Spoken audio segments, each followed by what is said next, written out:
Section 1. You will hear a man phoning to complain about a flight. First, you have some time to look at questions 1 to 3.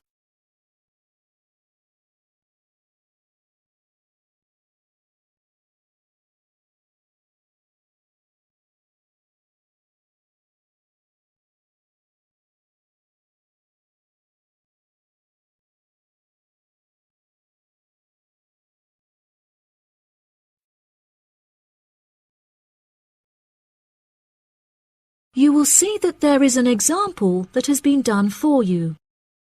On this occasion only, the conversation relating to this will be played first.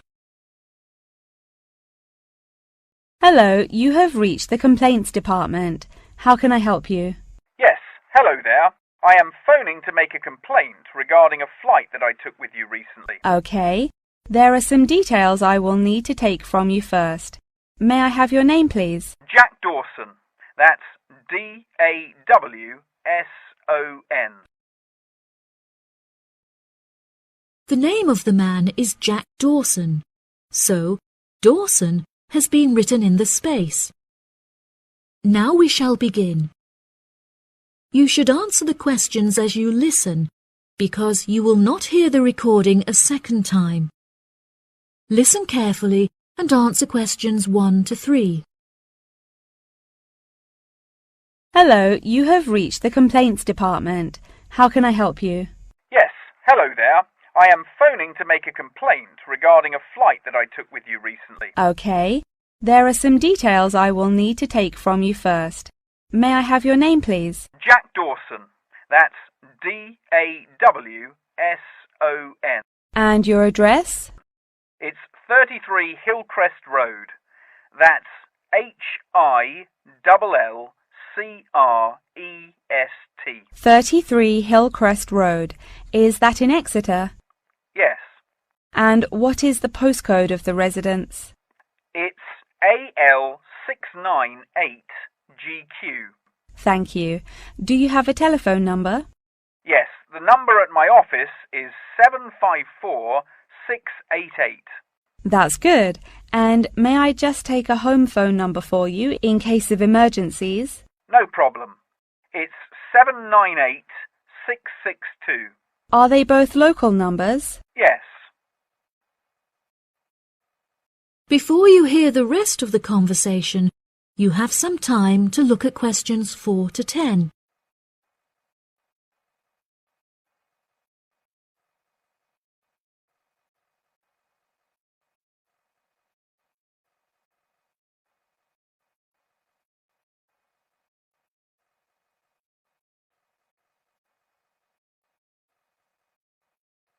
Now listen and answer questions 4 to 10. Okay, great. Thank you for your patience. Now, what is the nature of your complaint? I'm phoning to complain about a flight I took recently. I always take certain measures to ensure that I will be comfortable. For example, I always pay the additional cost for extra legroom, and I always arrive punctually for the flight to make sure that I'm seated beneath an air conditioner.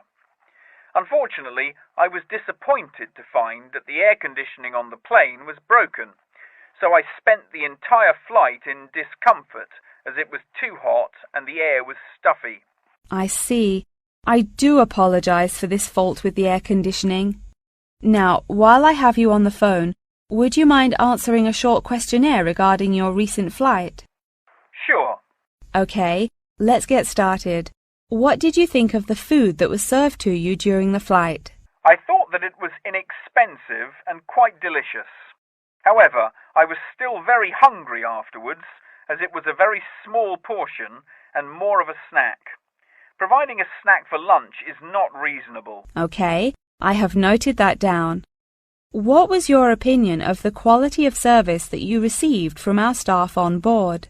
The staff was very helpful, but each time I pressed the button to request service, it took a long time for a staff member to arrive. I found this frustrating, as there just weren't enough staff on board the flight to be able to serve all the customers. Okay, that's great. Thank you very much for answering those questions. Are there any other parts of your travel experience that you would like to comment on? Yep. The process of moving through security was very quick and helped to make my travel experience stress-free. Okay. Do you have any extra comments on the services you received during the flight? Yes, I thought that the seats were very uncomfortable and looked very old. They were also in need of repair, as the reclined feature on my chair was broken, so I could not go to sleep for the whole flight. Luckily, the entertainment facilities were very good, so I was able to distract myself by watching movies. Thank you so much for taking the time to answer all of my questions. We would like to offer you some gifts as a goodwill gesture, with a 20% discount on the cost of your hotel stay. We also appreciate that international calls to your home country can be expensive, and we are sure that you would like to keep your family updated on your travels. So please accept a phone card which has a credit of £20. Oh, that's really great. Thank you so much for the gifts. No problem. We look forward to having you travel with us again soon. Have a fantastic vacation. Thanks. Bye. That is the end of section 1. You now have half a minute to check your answers.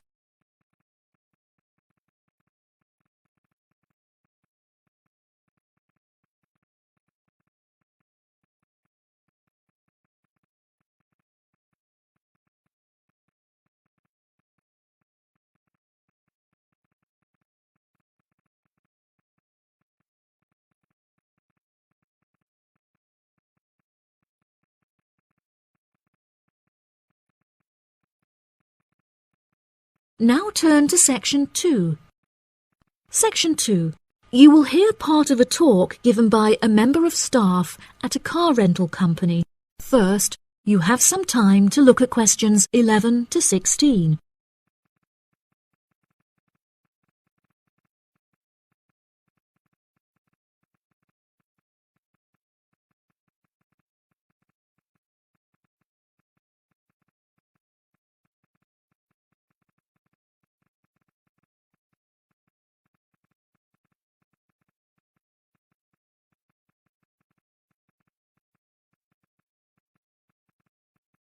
Now listen carefully and answer questions 11 to 16.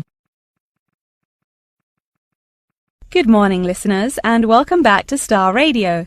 Today on the show, we have a visitor from Yazoo Car Rental, who is going to give us an insight into his company and into the public transport system. Welcome, Jonathan. Thank you for having me. Yes, I would like to start by introducing my company, Yazoo Car Rental. We are the cheapest and most reliable rental company in the city and have won multiple awards for the quality of our services. This success did not come easily, however, and it proved important that we stay fresh and are always thinking of ways to attract new customers. Our first attempt to do this was to offer a free gift with every car rental, which we were confident the customers would be very interested in. The offer of a free Hoover with each rental, however, did not attract any new customers, so we quite quickly stopped offering it. In 2002, a new taxi company opened next door to us, and we started losing a lot of business to them. So we introduced an offer that we hoped might compete with their service. We offered a new package where you could rent a car with a driver for a small extra fee. By introducing this offer, we found that all of our customers preferred to drive the cars themselves. So again, this offer was unsuccessful in attracting more customers. Learning from these mistakes, we decided to offer a package service where the customer no longer had to come to our offices to pick up the rental car. Instead, we could drop off and pick up the car anywhere in the city to make the customer's experience a lot more stress-free. This offer was very popular and increased our profits by 30%. In order to attract a younger demographic, we updated the models of cars that we offered for rental. We began offering more trendy cars such as minis and smart cars that we thought might appeal to the younger crowd, and we also purchased them in more fun colours like reds and greens. This offer attracted some new customers of a younger age group, however, not as many as we hoped. Next, I decided to offer our services at a discounted price on our website, where it could be seen by thousands of people. I thought that this could be a great way to attract a number of new customers who would never have heard of us before, and it worked fantastically well. Following the success of the discount offer, we had so many customers that it became necessary to open a new branch of the company in the centre of the city. The cost of renting offices in the city centre was very high, so we hoped that our profits would justify this expensive decision. We made enough profit to keep our city centre offices open, but we had hoped for a greater increase in customer numbers. Before you hear the rest of the talk, you have some time to look at questions 17 to 20.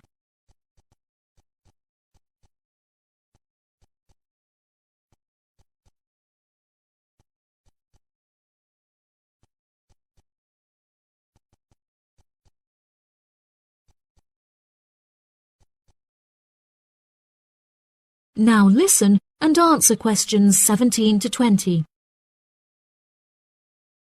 Now for the second part of my talk, which is on the topic of public transport. There are many benefits to public transport. For example, the recent introduction of bus lanes has meant that buses are now unaffected by traffic jams and are able to stay on schedule. Unfortunately, as fewer and fewer people are taking the bus nowadays, the service has become quite inefficient. This reduction in passengers may be due to the stories in the newspaper about the dangers posed to pedestrian safety by the buses. However, this is largely untrue, as buses are responsible for far less pedestrian-related accidents than cars. I use the bus service often, as car petrol is so expensive nowadays that the bus is far more affordable. However, if I am in a rush, I prefer to take a taxi, as they tend to get you to your destination very quickly, so you can remain punctual for your appointments. I also very much enjoy flying to my destinations, as the service is incredibly fast and the airports are always very easy to find. Personally, my favourite mode of transportation is the bus. Due to the lack of people using the service, I have found that the buses are never overcrowded, so there is always a seat available.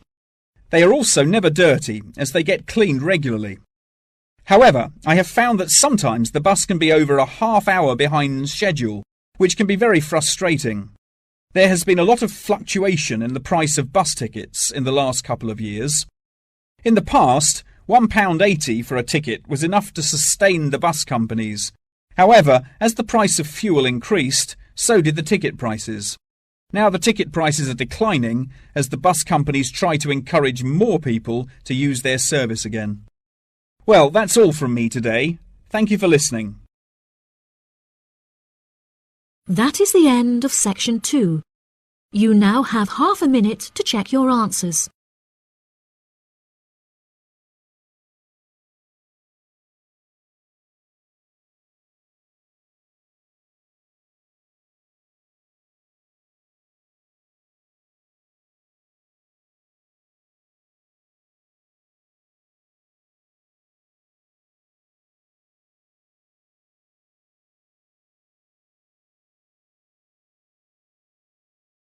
Now turn to section 3. Section 3. You will hear a conversation between a student and her professor discussing an assignment. First, you have some time to look at questions 21 to 25.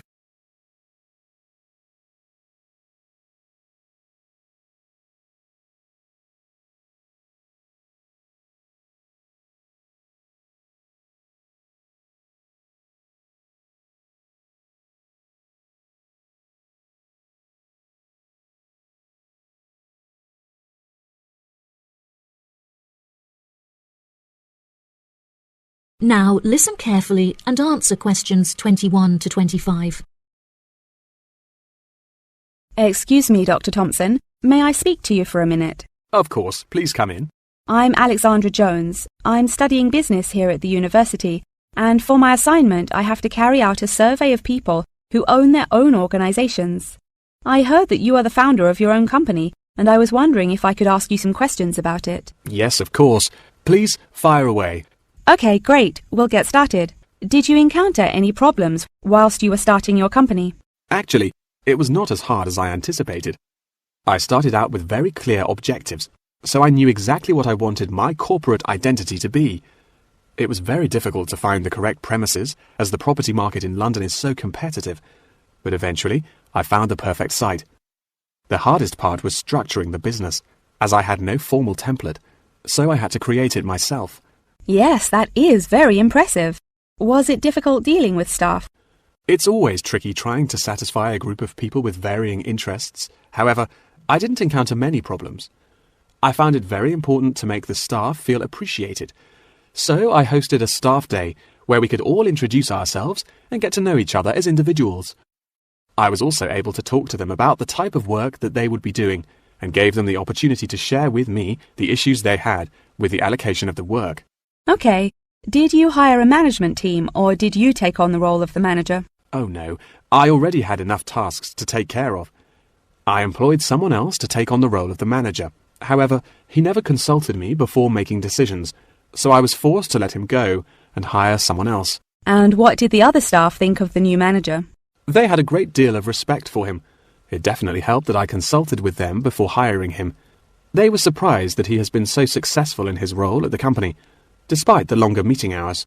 Since the company opened, has it had any great achievements? There are many aspects of the company that I am pleased with. However, there is one achievement of which I am particularly proud. I wanted a mural painted to brighten up our entrance area, so I decided it would be a great idea to invite the local primary school to create one for us. The youngsters had a great time, and I know they were thrilled to be included. Oh, that's lovely. Before you hear the rest of the conversation, you have some time to look at questions 26 to 30.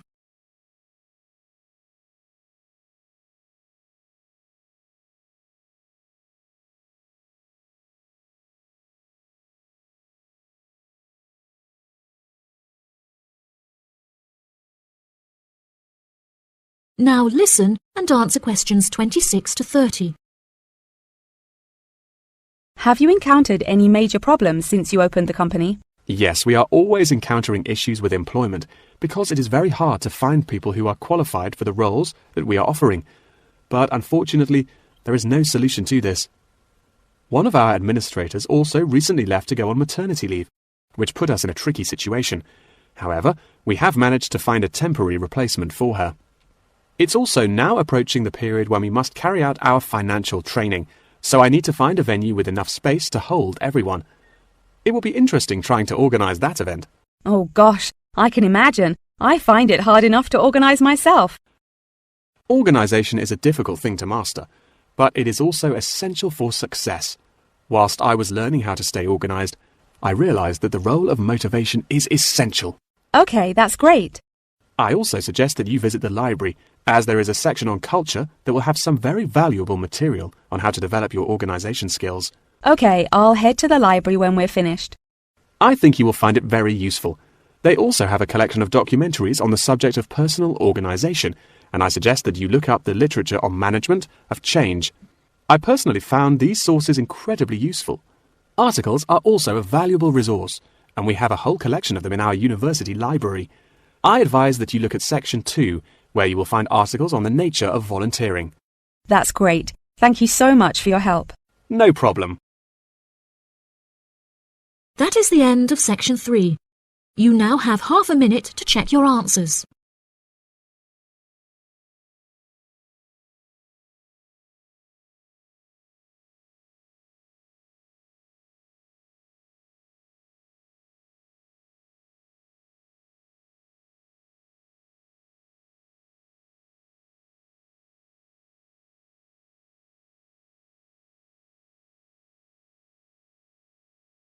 Now turn to section 4. Section 4. You will hear a talk on the research of architecture. First, you have some time to look at questions 31 to 40.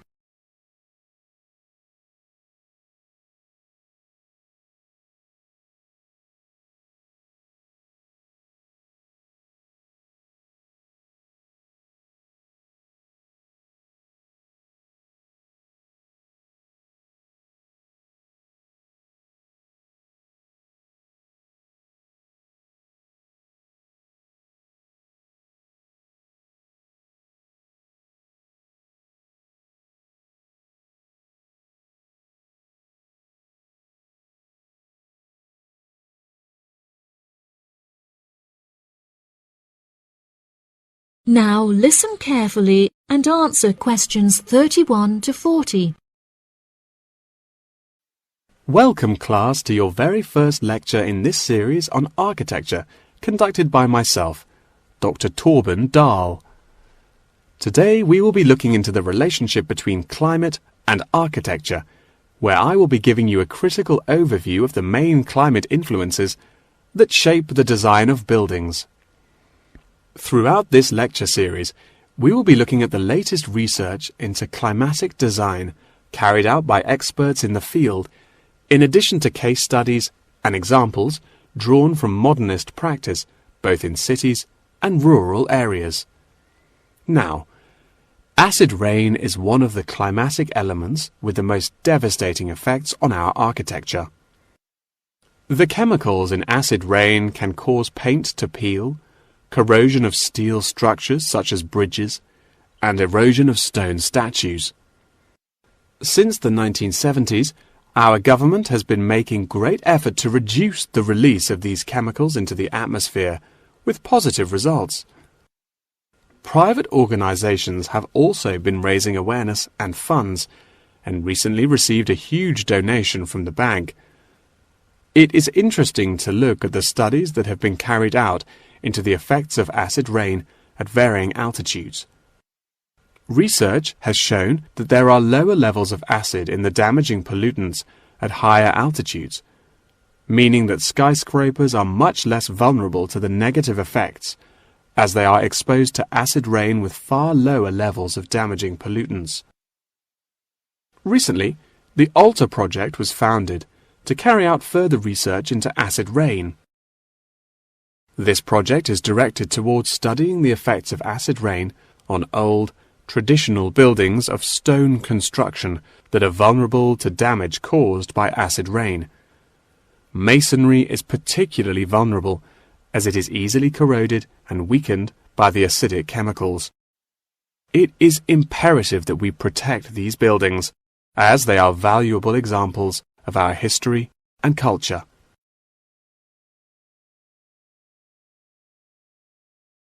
Pollution is one of the main sources of concern in the present day. The construction industry contributes considerably as a source of pollution in its day-to-day processes of creating building materials such as concrete and glass. However, more new sustainable methods are being developed to counter this. A recent case study for this is Sky Tower, whose windows have been made from recycled glass to prevent pollution from the glass-making process. Water is the most problematic element to be considered in construction. It is imperative that construction elements, such as the insulation, are fitted into the building in dry weather to prevent it from getting wet. This makes winter an undesirable season for construction, as the heavy rainfall can have adverse effects on the building. Another climate type that has an enormous effect on buildings is humidity. Constructions made of steel and stone are largely unaffected by humidity. However, it can have a serious effect on wooden constructions if the timber has not been correctly treated. Moisture from the air can condense in the grain of the wood, which then swells and shrinks in proportion to the magnitude of change in its moisture content. This variation in size can have disastrous consequences. In areas of the world that are prone to earthquakes, certain design and environmental conditions are preferable for protecting buildings in the event of a tremor. Engineers have come up with numerous building procedures to help minimize shaking in buildings. For example, tall buildings have height restrictions and counterweights, and multi-story buildings have reinforced floors and walls. Ground conditions are a cause for worry in many constructions, as often the soil is of the wrong density to protect the foundations. Luckily, technology has now been developed that can help to minimize damage by earthquakes. Seismic sensors can give prior warning when an earthquake is about to happen, so that preparations can be made to protect both the people and the buildings from harm. The movement of building structures can now also be measured and monitored over time by architects. It has been expressed by architects within the design community that it would be valuable to be given special courses for designing buildings within earthquake zones. Guidelines are also expected to be produced by the government in the near future that will give architects a universal checklist to follow. That wraps up the lecture for today. Please remember that attendance is mandatory. That is the end of section 4. You now have half a minute to check your answers.